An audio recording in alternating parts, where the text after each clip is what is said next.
Next point of topic molecular basis of inheritance is, can you recall what are the chemical components of DNA? What is a chromosome? तर हे आपल्याला पाठीमागे झालेलं आहे, त्यामुळे फक्त त्याची रिव्हिजन आपण इथे करणार आहोत.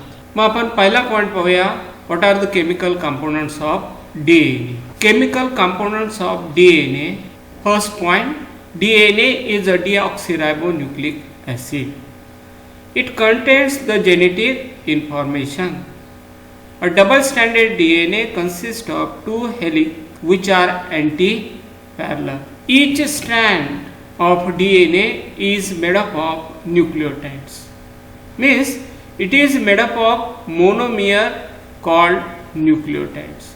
So two strands are present in DNA and each strand of DNA is made up of many nucleotides. म्हणजे माळेमध्ये जसे मणी असतात तसे अनेक न्यूक्लियोटाइड DNA मध्ये असतात. मग तो जो एक न्यूक्लियोटाइड आहे तो कशाने बनलेला आहे? Each nucleotide is made up of 3 components. 3 components असतात एका न्यूक्लियोटाइड मध्ये. रायबोज sugar, deoxyribose, a phosphate group and a nitrogen base. हे 3 कंपोनेंट्स असतात आपल्याला माहित आहे. Nucleotide without phosphate group is called a nucleoside. आता या 3 कंपोनेंट पैकी हा फॉस्फेट ग्रुप जर त्या न्यूक्लियोटाइड मध्ये नसेल तर त्याला म्हणायचं nucleoside.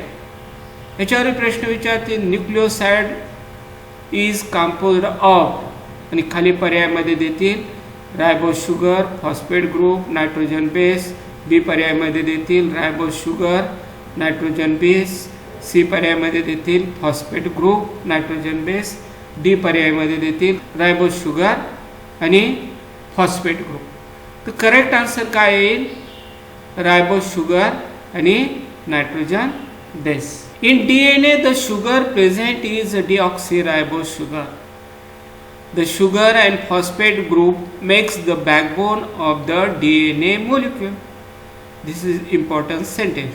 Sugar and phosphate group makes the backbone of DNA molecule. There are 2 types of nitrogen bases present. These are purines and pyrimidines.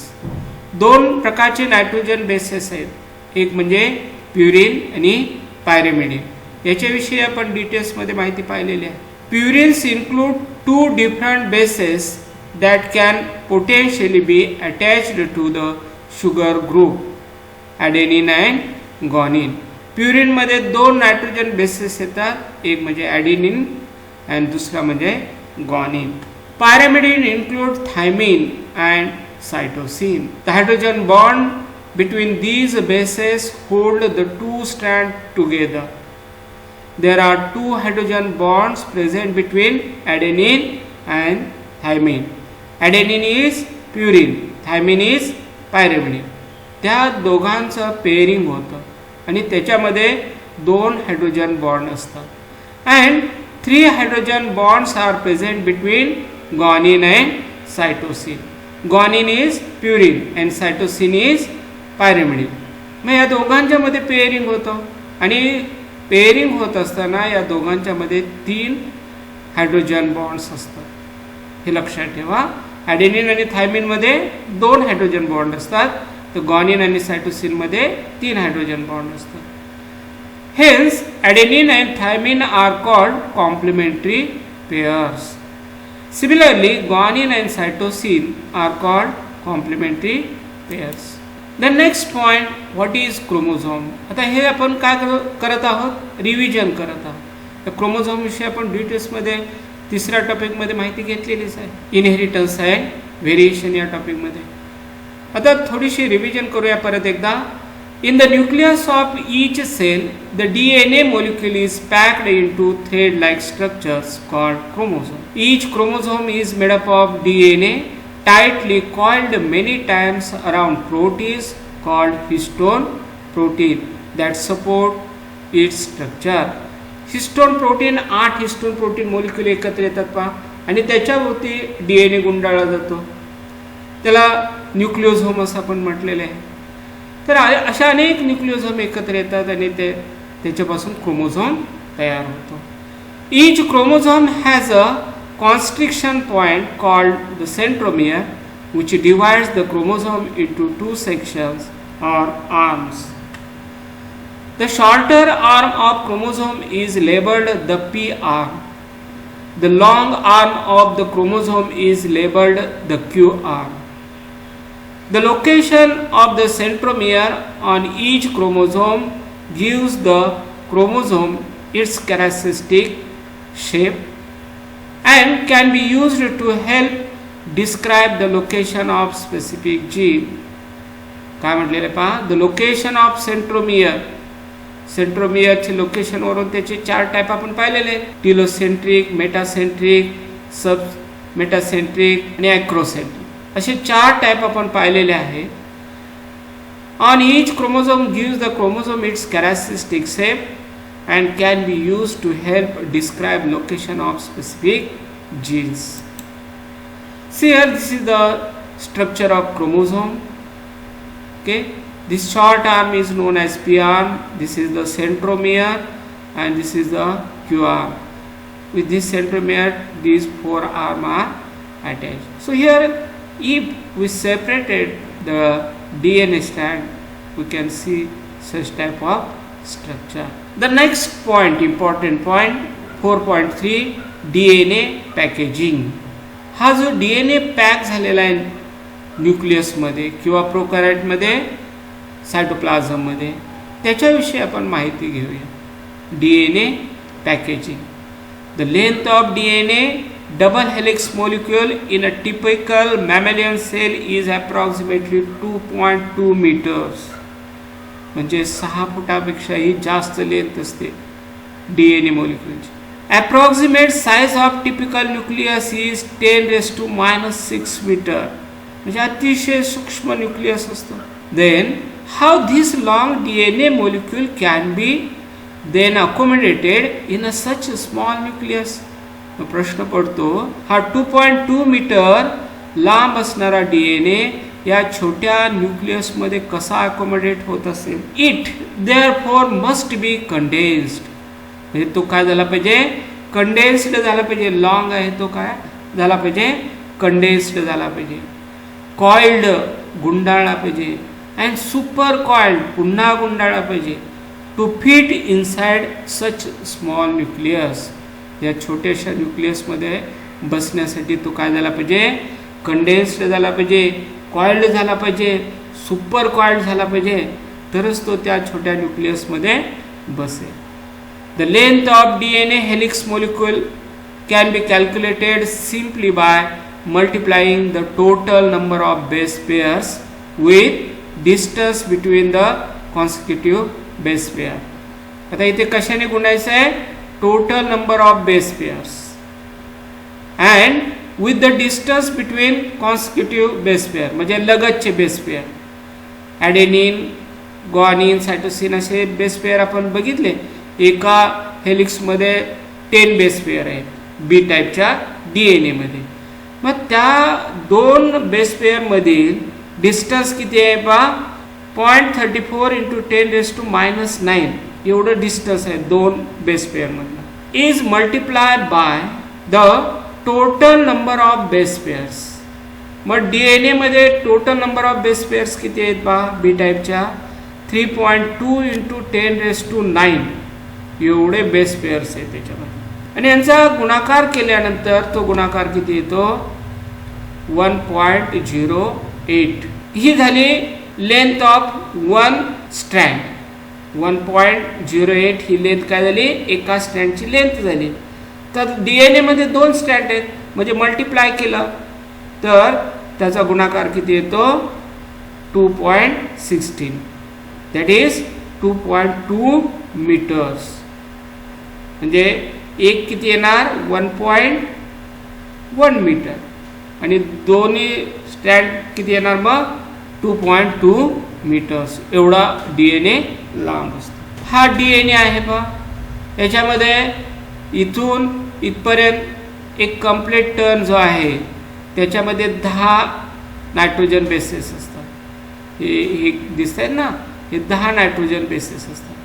त्याच्यामधील अंतर किती आहे?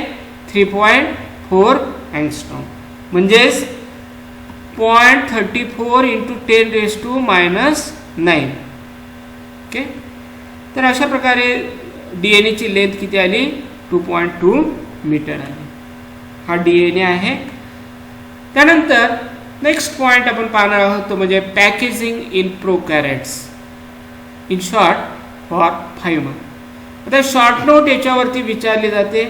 मग ही मी शॉर्टमध्ये याच्या नोट्स काढलेल्या आहेत, त्या नोट्स तुम्ही बघा.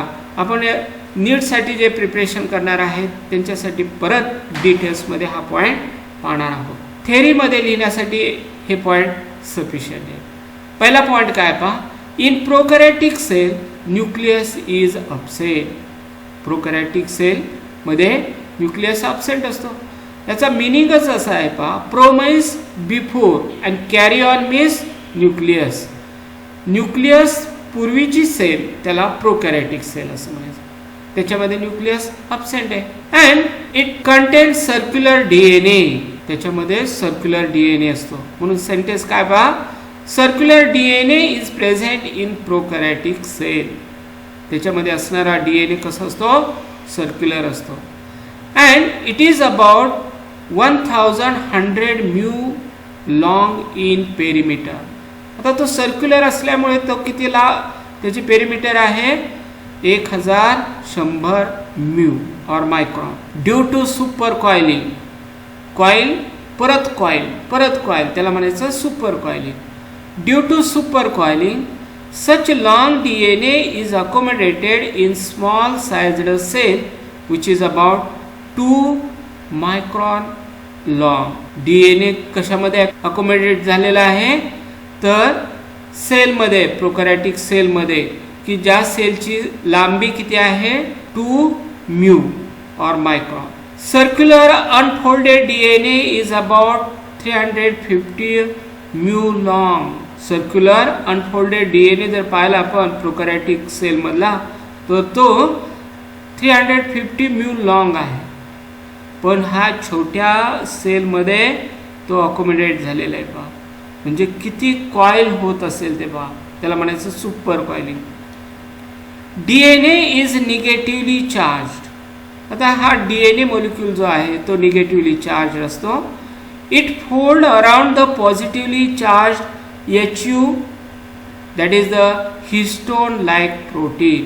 हिस्टोन लाईक प्रोटीन बरोबर तो फोल्ड झालेला असतो. Due to folding 350 mu long DNA reduce to 30 mu in diameter. Folding झाल्यामुळे तो 350 म्यू लॉंग असणारा DNA रिड्यूस किती होतो? 30 mu in diameter. Again folding takes place called super coiling and it reduce to 2 mu in diameter. Sorry, इथं ऑन झालेलं आहे 2 mu in diameter. मग अगेन त्याच्यामध्ये फोल्डिंग होतं, सुपर कॉइलिंग होतं आणि तो DNA 2 मायक्रॉन डायमीटरचा होतो. Formation of loop takes place with the help of RNA.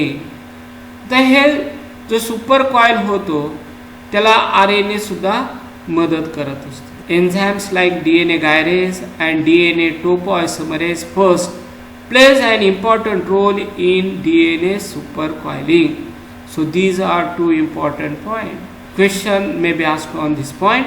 In prokaryotic cell, DNA supercoiling takes place and dash enzyme plays an important role in DNA supercoiling. खाली पर्यायामध्ये देतील DNA gyrase and DNA topoisomerase first. तर हे दोन select करायचे. Okay, next point आपण पाहूया. फिगरमध्ये हा DNA जो आहे तो सुपर कॉइल कसा झालेला आहे. हा 350 म्यू मायक्रॉन DNA जो आहे सर्क्युलर अनफोल्डेड DNA तो काय झाला? कॉइल्ड झाला. आता इथे RNA जे आहे ते RNA आपल्या टेक्स्टबुकमध्ये हे RNA दाखवलेले नाही. इथे हे RNA, हे RNA, हा RNA. हे RNA काय करतात? फोल्डिंगला मदत करतात. हा 30 म्यू मायक्रॉन DNA झाला. Folded chromosome actually 40 to 50 loops आहेत त्याच्यामध्ये. हे असे आता इथे किती दिसतात, 3 3 6 7 दिसतात. तर हे किती असतात लूप, 40 to 50 लूप्स असतात. 30 mu micron shows 40 to 50 loops. And again supercoiling takes place. This is the supercoiled folded DNA molecule.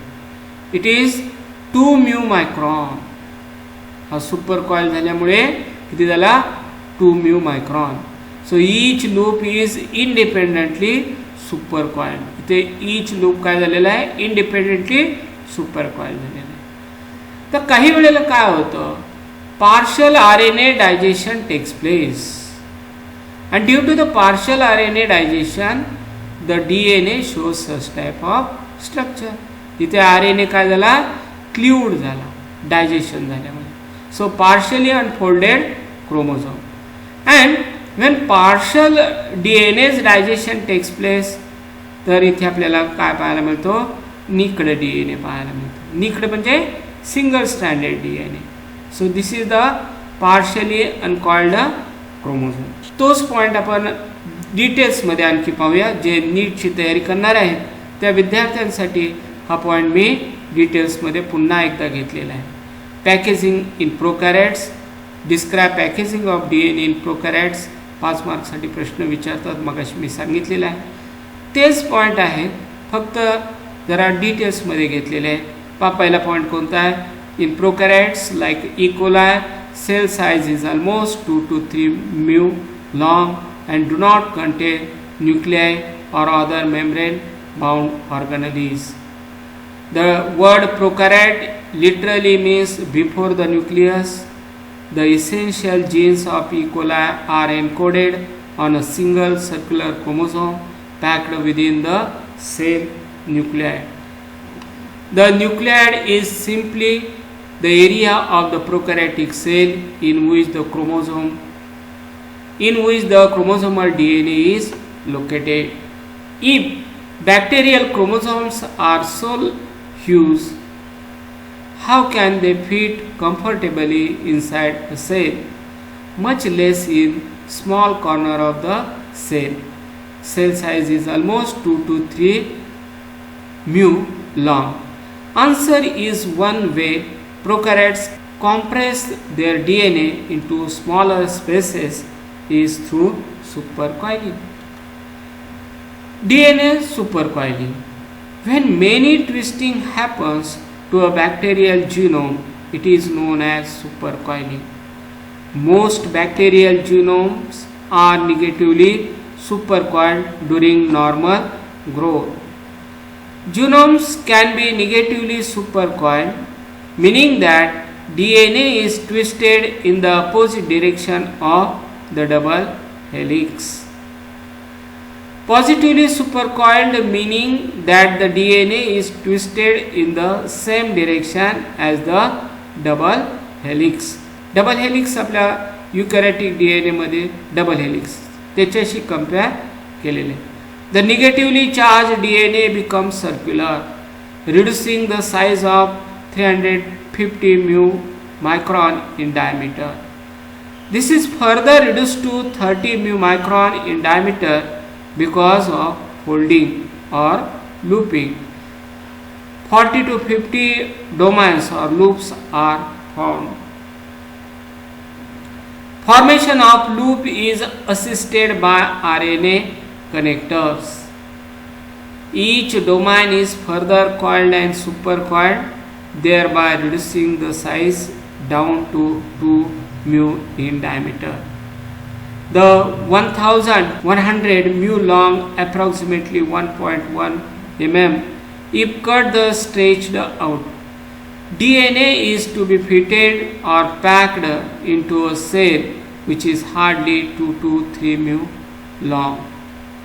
Small circular highly folded naked ring of DNA which is 1100 mu long in perimeter, containing about 4.6 million base pairs. Proteins involved in supercoiling. HU is a small bacterial histone-like protein that resembles the eukaryotic histone H2B. लक्षात ठेवा हा point नीटसाठी. HU acts similarly to a histone by inducing negative supercoiling into circular DNA with the assistance of topoisomerase forced enzyme. Enzymes like DNA gyrase and DNA topoisomerase first maintain supercoiled state of DNA. So this is the figure model of E-coil chromosome I have explained earlier. आपण सुरुवातीलाच हे diagram पाहिले. मात्र याच्यावरती draw NEET label diagram of E. coli chromosome और DNA for 3 marks असा प्रश्न विचारला जाऊ शकतो.